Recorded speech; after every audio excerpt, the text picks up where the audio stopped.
What's going on, family? I'm Scrapbook Boxing, Museum of the Forgotten Fisticuff series. Curtis Anderson and myself will continue to examine 100 years of the greatest 150 black fighters of all time. Now, we took a look at Joe Walcott. His name was the Barbados Deamon.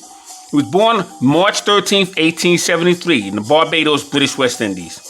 He fought out of Boston, Massachusetts. He would die October 4th, 1935 in Ohio.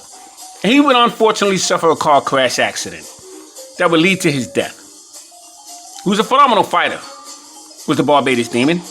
And what was interesting to me about Joe Walcott, after his boxing career was over, he would decide to work at the New York's Madison Square Garden as a janitor. Why is that interesting? Because Sam Langford, before his boxing career started, he would work at a famous boxing gym in Boston, Massachusetts as a janitor. Joe Walcott stood 5 foot 1.5 inches. He weighed 133 to 148 pounds. He was managed by Tom Marocchi. He was a short, stocky young man with a very powerful punch. So powerful that he would knock out Joe Chowinski, who was a famous Jewish fighter, light heavyweight, and he would knock out himself 1 year after that knockout loss to Joe Walcott. He would knock out Jack Johnson in 3 rounds.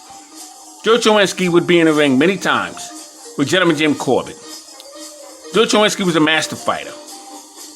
And for Joe Walcott to knock out Joe Chowinski in the fashion in which he did was amazing. Joe Walcott would face lightweights, welterweights, all the way to heavyweights.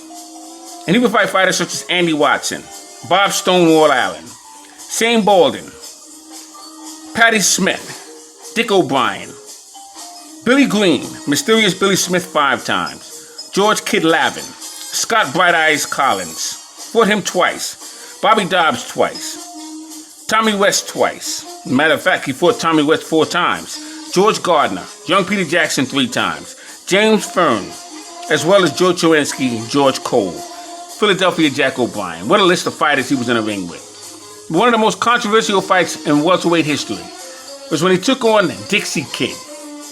You see, Dixie Kid had a wager bet on him by the referee who refereed that fight in 1904. That referee's name was Dick O'Sullivan. He would place a bet on Dixie Kid, and he would award him the victory. Fight should have never take place because Joe Walcott was 2.5 pounds overweight anyway. But they would get that situation reversed. Joe Walcott will once again become the welterweight champion of the world. He was in a ring with fighters such as Sam Langford and Joe Gans, John Sergey Ferguson, Larry Temple, Dave Holly. Unbelievable fighter he was. He was in the ring with Joe Gans. Joe Gans was known as the Old Master. He was born November 25th, 1874 in Baltimore, Maryland. He died August 10th, 1910 in Baltimore, Maryland. He would suffer from tuberculosis. He stood 5 foot 6.5 inches. He weighed 133 to 138 pounds, and he was managed by Al Herford. But that was quite a fight between those two men. The Barbados Deamon, Joe Walcott, definitely deserves a place on his list.